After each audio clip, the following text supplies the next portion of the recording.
Hello, you nosy mother, and welcome back to episode 3, part 2 of Spilled Drinks on Deck. As usual, I am your narrator, DJ U-KNO, and these are real life stories. For more content like this, hit that subscribe button. But first, brace your ears. Ladies and gentlemen, we have begun our final descent, and we ask that you fasten your seatbelt because this story is sure to be a rocky one. Now, let's get honest and uncomfortable. Parents, listen to me. If your kid's door is closed, no matter how much you want to bust in and break the door down, I highly advise that you knock first. Don't just enter. I know it sounds crazy, but I don't know how many times you got to watch American Pie to realize it's not about the dessert.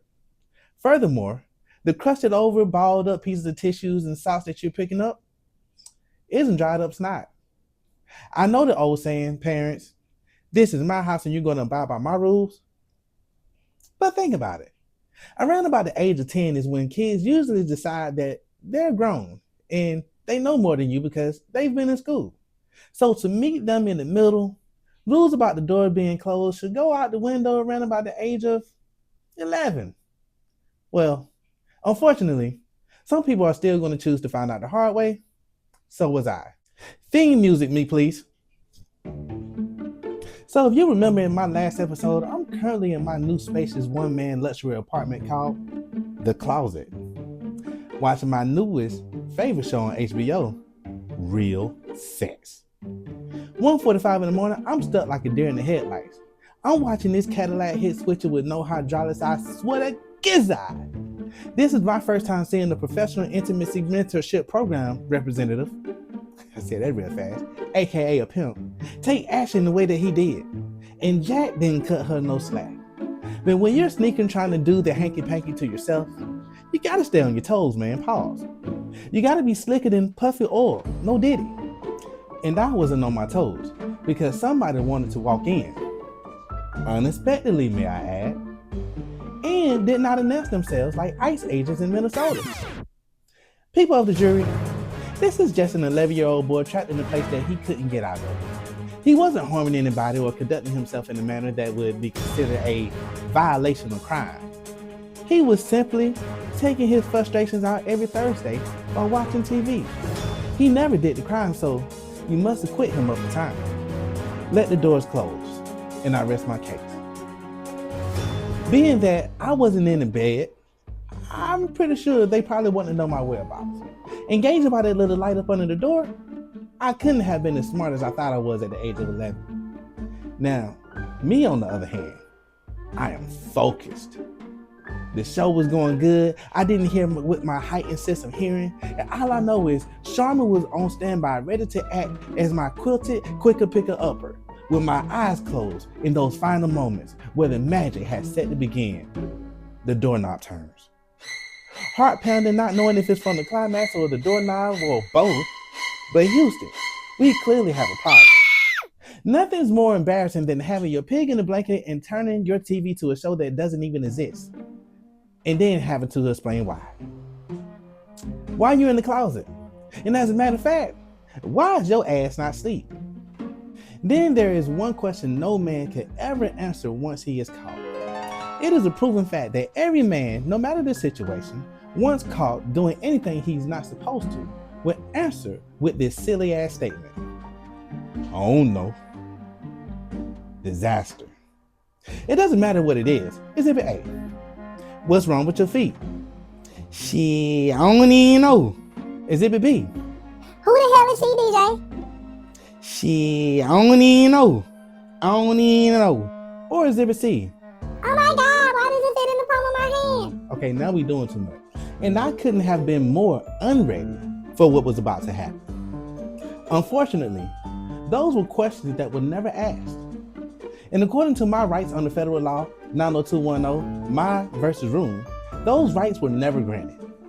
It's even harder to answer those questions when you're literally airborne with your feet dangling and hands still on your piglet. Somehow, I was grabbed out the closet by some strong-ass, hand-ass person who is obviously highly trained in the launching method of shirt-to-air combat, and their skills and coordination efforts were impeccable. Because before I knew it, I was airborne, jaws around my ankles, toes curled up in my socks because Can't nobody see my toes.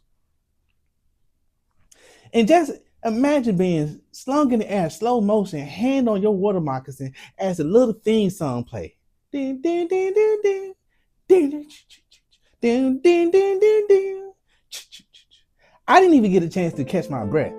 This is the moment where I knew my seatbelt wasn't fastened. Because what in the entire hell are you doing here? And more importantly, why would you sling me to the bed with my pants around my ankles and my hand still on my middle socker? And I know you ain't yelling mom. As a kid growing up in the hood with a mother who has never spared the rod, this is the last person you wanted to hear name called. Mom. See, there's a difference between mom and mom. Moms put you on punishment. Moms is literally putting belt, extension cords, flip-flops, pots, pans to ass, backs, and hands. Have you ever got a hole punched in your chest? More importantly, my mother had nothing to do with my atrocities. It is absolutely absurd that you will call her out her name, sir, when I'm literally doing everything that a normal 12-year-old who thinks he's 24 would do. Especially when you're vertically challenged like I was, because the girls in the hood said my height was insufficient, like my bank account, because I was a broke boy. And Destiny Child had them looking for a soldier or a baller. And TLC made them believe I was a scrub because I was sitting on the passenger side of my best friend ride trying to holler at a girl who had nothing to do with me. But she was cute though. Yeah. You being my brother, I thought you would have understood that.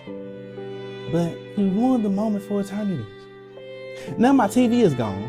I'm getting belt to ass on a daily basis because you didn't live by the street code that you chose to live by, sir, which is don't snitch. I'm eternally fucked up. So, what have we learned so far, nosies? Keep your feet covered at all times. Don't fall out the shower sideways. And never get caught in the closet. We have now landed safely at 5-Star International Airport, and I ask that you release the clutch of your pearls and be careful because some items may have shifted.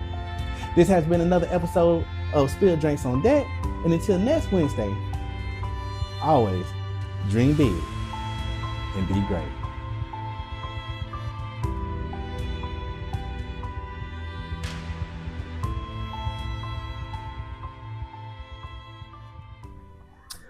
What's up, everybody? This your boy DJ U-KNO, letting you know to visit my official website today and tap into the members lounge for the latest and exclusive.